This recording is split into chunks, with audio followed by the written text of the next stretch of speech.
Hello मेरे प्यारे UPSI के साथियों, कैसे हैं आप सभी। उम्मीद करता हूं बढ़िया होंगे, शानदार होंगे और आप सभी की तैयारी भी बढ़िया चल रही होगी। जैसा कि आप सभी को पता है कि माननीय योगी आदित्यनाथ इस समय भर्तियों को लेकर युद्ध स्तर पर बोल रहे हैं कि भाई भर्ती युद्ध स्तर पर पूरी की जाए और उसी के साथ साथ आपकी पुलिस की भर्ती भी बहुत जल्द आने वाली है, साथ ही आपकी एसआई की भर्ती भी आने वाली है। लेकिन इससे पहले आपको जानना होगा कि यूपीएसआई होता क्या है, यूपीएसआई में पोस्ट कौन कौन सी होती हैं और आपको कहां पर कितनी सैलरी मिलती है, कैसे आपको जॉब करनी होती है, योग्यता क्या चाहिए, सिलेबस क्या होता है, सिलेक्शन प्रोसेस क्या होता है, सभी के बारे में जानकारी होना बहुत ज्यादा जरूरी है, तभी आप उसकी तैयारी कर सकते हैं। तो दोस्तों इस वीडियो के माध्यम से मैं आपको बताऊंगा सारी जानकारी, जिससे कि आप सारी जानकारी लेकर के अपने यूपीएसआई के सपने को साकार कर सकते हैं। भाई सबसे पहले बात अगर मैं बात करता हूं कि यूपीएसआई क्या है, तो भाई आप सभी को पता है उत्तर प्रदेश में जो यूपीएसआई का पद होता है, मतलब एक दरोगा उप निरीक्षक का पद होता है, वो उत्तर प्रदेश पुलिस में रीढ़ की हड्डी कही जाती है। जी हाँ दोस्तों, जैसे कि हमारे बॉडी में रीढ़ की हड्डी सबसे ज्यादा मजबूत होती है और सबसे ज्यादा प्रयोग में आती है। अगर वो रीढ़ की हड्डी ना हो तो हमारा शरीर बिल्कुल बेकार है। अगर हाथ की हड्डी टूट जाएगी तो काम चल जाएगा, पैर की टूट जाएगी चलेगा, लेकिन अगर हमारी रीढ़ की हड्डी टूट जाए तो शरीर कोई काम का नहीं है। वैसे ही अगर उत्तर प्रदेश में दरोगा का पद ना हो तो भाई उत्तर प्रदेश पुलिस बहुत कमजोर हो जाएगी, क्योंकि दरोगा काम ऐसा होता है, वो अपना गश्त भी करता है आपका, उसके साथ में सारे एफआईआर भी देखता है और उसके साथ में विवेचनाएं भी करता है सारे केस की, और विवेचना करने के बाद पूरी रिपोर्ट तैयार करता है। मतलब बहुत सारे काम उत्तर प्रदेश दरोगा को करने पड़ते हैं। लेकिन दरोगा की यहाँ पर 3 पोस्टें होती हैं। पोस्ट कौन कौन सी 3 होती हैं उसके बारे में अगर मैं बात करता हूं तो भाई अगर मैं सबसे पहले बात करता हूं दरोगा में, तो 3 पोस्टें कौन कौन की आपको हो जाएंगी। तो सबसे नंबर 1 में आ जाती है आपकी सिविल पुलिस की आ जाती है दोस्त। किसकी? सिविल पुलिस की आपकी आ जाती है, सिविल पुलिस एसआई की। उसके बाद आपका मेरे दोस्त नंबर 2 में आ जाता है भाई पीएसी आ जाती है, प्लाटून कमांडर। प्लाटून कमांडर की आपकी पीएसी की भर्ती एक साथ आती है। उसके बाद तीसरे नंबर पे आता है मेरे दोस्त अग्निशमन अधिकारी। अग्निशमन अधिकारी भैया, समन द्वितीय अधिकारी की होती है। क्या होती है? अग्निशमन द्वितीय अधिकारी की आपका होता है पोस्ट दोस्त। ये 3 पोस्ट आपकी यूपीएसआई के अंतर्गत आती हैं, जहां पर तीनों की भर्ती एक साथ आती हैं। अभी आपने नोटिफिकेशन पढ़ा होगा जहां पर आपको बताया गया होगा कि 3269 पद आएंगे आपके नागरिक पुलिस के और 29 पद आएंगे अग्निशमन द्वितीय अधिकारी की। कितने हैं मेरे दोस्त? तो 29 पद आएंगे, टोटल 3298 पद होंगे। तो पीएससी और सिविल की जोड़ करके 3269 पद हैं और साथ ही 29 आपके अग्निशमन द्वितीय अधिकारी के आपके पद हो गए। तो आप ये जान लीजिए कि उत्तर प्रदेश में एसआई के 3 पोस्ट होती है, 3 अलग अलग जगह पोस्टिंग होती हैं, जहां पर ये नागरिक की सुरक्षा और थानों में पोस्टिंग होती है। वहीं पे पीएससी होती है, पुलिस आर्म फोर्स की भाई साहब, जहां पर पीएससी कहता है प्लाटून कमांडर। दोस्तों यहाँ पर प्लाटून कमांडर होती है, पीएससी का एक अलग रोल होता है, आप सभी को पता है। और उसके बाद में अग्निशमन अधिकारी जो भाई साहब आपके आग आग लग जाती है, तब आप बुलाते हैं ना कि भैया अगर फायर ब्रिगेड को बुलाया जाए, तो वहां का जो स्टेशन इंचार्ज होता है वो भैया अग्निशमन द्वितीय अधिकारी दरोगा के रूप में नियुक्त होता है। तो ये 3 पोस्टें हो जाती हैं आपकी पुलिस दरोगा को लेकर के। अगर इसके बाद बात करता हूं कौन कौन सी पोस्ट हो गई, तो एसआई का मैंने बता दिया, पोस्ट का बता दिया, लेकिन इसमें योग्यता क्या चाहिए, योग्यता क्या होनी चाहिए। तो भाई उत्तर प्रदेश पुलिस में अगर आप सब इंस्पेक्टर बनना चाहते हैं, दरोगा बनना चाहते हैं, 2 स्टार लगाना चाहते हैं, तो आपको योग्यता के रूप में सिर्फ आपको क्या चाहिए, योग्यता के रूप में मेरे दोस्त ग्रेजुएशन आपका कंप्लीट होना चाहिए। क्या?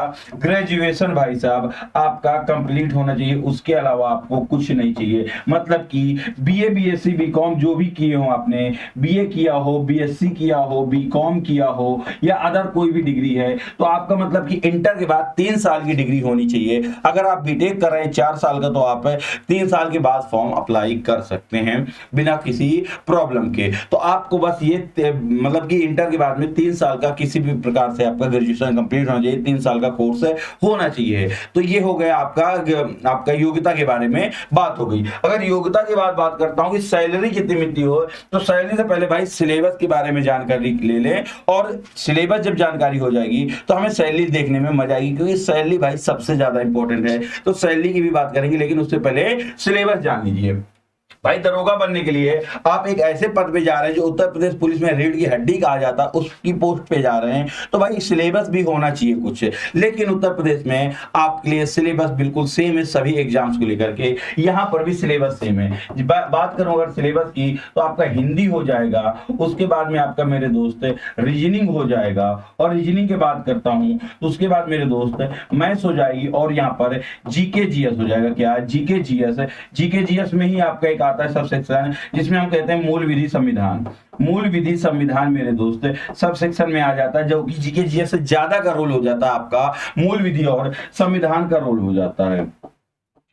क्योंकि आप दरोगा के पद पे जा रहे हैं दोस्त, तो आपको संविधान और धाराओं के बारे में, मूल विधि के बारे में, सारे जो आपके एक्ट कानून है उनके बारे में जानकारी बहुत ज्यादा होना जरूरी है। इसलिए मूल विधि संविधान को यहाँ पर प्राथमिकता दी जाती है। अगर इनके मैं नंबर्स की बात करूं, क्वेश्चंस की, तो भाई क्वेश्चन आपके सभी के 40-40 आते हैं। 40 हिंदी के, 40 रीजनिंग के, 40 आपके मैथ के आएंगे, और वहां पर 24 आपके किसके आएंगे, मूल विधि संविधान के, 16 आएंगे आपके जीके जीएस के, दोनों को जोड़ के 40 ही हो जाएंगे। और सभी 100-100 नंबर के होते हैं दोस्त। क्या होते हैं? सभी 100-100 नंबर के होते हैं। तो टोटल बात करता हूं नंबर की, तो 160 क्वेश्चन आपके 400 नंबर के बन जाते हैं। कितने? 160 क्वेश्चन आपके 400 नंबर के बन जाते हैं, जिसमें से आपको सेक्शनल, आपकी सब में सेक्शनल आपको 35% लाना है। नंबर सब में 35% लाना है, मतलब सभी में आपको 35-35 नंबर लाने अनिवार्य हैं। उसी के साथ साथ ओवरऑल आपको 400 में 200 नंबर मतलब 50% लाना अनिवार्य है, तभी आपकी कॉपी चेक की जाएगी दोस्तों। तो आपको हिंदी में भी आपको 35 नंबर लाने होंगे, मैथ में भी 35, रीजनिंग में भी 35, जीके जीएस मूल विधि संविधान में भी 35 नंबर लाने होंगे, और ओवरऑल आपको 200 लाने होंगे, तब आपकी आगे कॉपी चेक की जाएगी। तो भाई सिलेबस आपको दिखने में तो बहुत छोटा है, लेकिन पीसीएस के लेवल तक का सिलेबस है, बहुत ब्रॉड सिलेबस है, बहुत अंदर तक का पूछा जाता है, बहुत डीप में पूछा जाता है। तो इसकी तैयारी के लिए भी आपको कम से कम भाई 5 से 6 महीने चाहिए। जब आप रेगुलर 8 घंटे पढ़ेंगे, तब जाके आप यूपीएसआई के बराबर आप तैयारी कर पाएंगे, और सिलेक्शन के लिए दावा ठोक सकते हैं कि नहीं, हम अब सिलेक्शन लेके रहेंगे। और अगर आप सोचें कि भाई मैं 3 महीने पढ़ लूं, ऊपर का पढ़ लूं, सिलेक्शन ले लूंगा, तो भाई अपने आप से धोखा कर रहे हैं, अपने घर वालों से धोखा कर रहे हैं। बाकी आप कुछ नहीं कर रहे हैं। यूपीएसआई में इतनी आसानी से सिलेक्शन दोस्त नहीं होने वाला। पिछली बार की आपने कट ऑफ जानी होगी कि 316 गई थी। सिलेक्शन की बात करता हूं अगर दोस्त, सैलरी की सैलरी कितनी मिलती है? सैलरी सबसे ज्यादा इंपॉर्टेंट है दोस्त।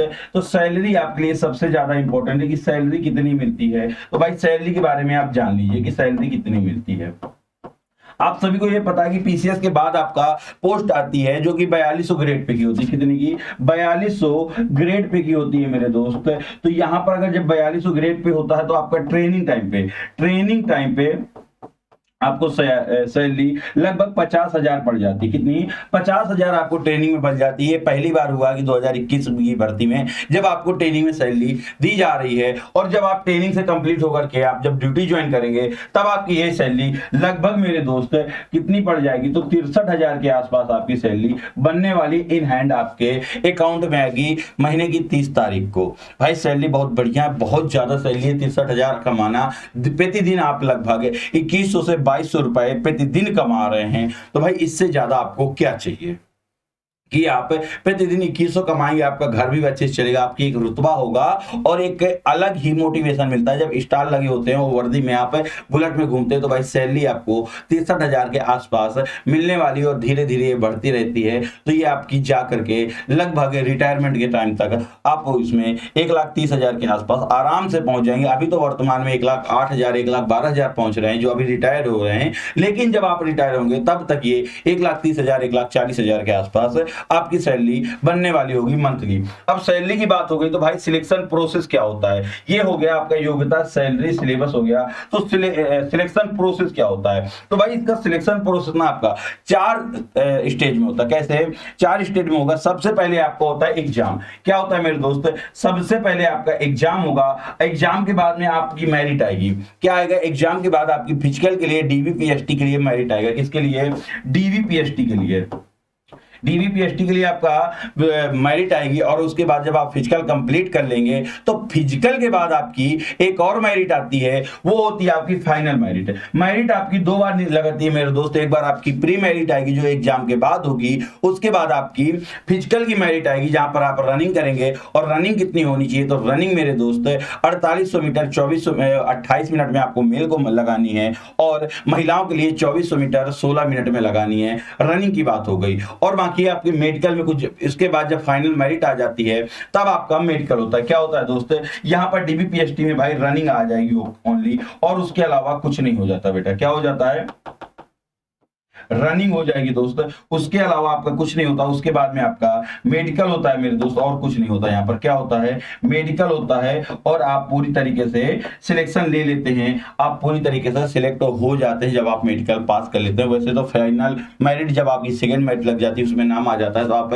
पूरी तरीके से स्वतंत्र हो जाइए कि आप सिलेक्ट हैं। बस आप मेडिकल तक सुरक्षित रहिए, अपने आप को सुरक्षित महसूस करते रहिए। अगर यहाँ पर मैं बात करूं कि यहाँ पर एलिजिबिलिटी क्या क्या चाहिए योग्यता में आपका ग्रेजुएशन के अलावा और क्या क्या चाहिए भाई, तो यहां पर मैं आपको बता दूं कि मेल कैंडिडेट के लिए हाइट कितनी चाहिए। मेल कैंडिडेट के लिए अगर हाइट की बात करता हूं तो 168 सेंटीमीटर चाहिए, और छूट इसमें किसी को नहीं मिलती, सिर्फ एससी कैटेगरी वालों को मिलती है जहां पर 160 सेंटीमीटर होती है। वहां पर अगर फीमेल की बात करता हूं तो फीमेल की हाइट कितनी चाहिए, तो फीमेल की 152 सेंटीमीटर चाहिए। और चेस्ट की बात करता हूं तो चेस्ट आपका 77 to 82 होना चाहिए आराम से, ठीक है दोस्तों। और आपको इसमें योग्यता के तौर पर कुछ भी नहीं मांगा जाता। उम्मीद करता हूं ये सारी जानकारी आपको अच्छी लगी होगी और आप सभी ने सोचा होगा कि इस बार दरोगा बनना है। तो भाई संपूर्ण जानकारी मैंने आपको इस वीडियो के माध्यम से दे दी है। और साथ ही साथ अगर आप हमारे साथ तैयारी करना चाहते हैं तो भाई यूपी एग्जाम्स बाय रिजल्ट गुरु में डेली शाम 8 बजे से यूट्यूब में क्लासेस होती हैं। उसी के साथ में हम लोगों ने आप सभी के लिए एक स्पेशल बैच लाए जिसका नाम दरोगा बाबू, वीडियो मैंने बना के डाल दिया है, देख लेना। संपूर्ण जानकारी बहुत शानदार बैच है, बहुत कम कॉस्ट में है भाई, तो उस बैच को जरूर ज्वाइन कर लीजिएगा और अपनी तैयारी को पुख्ता कीजिएगा। मिलता हूं अगले वीडियो में, तब तक के लिए सभी प्यारे साथियों को जय हिंद जय भारत।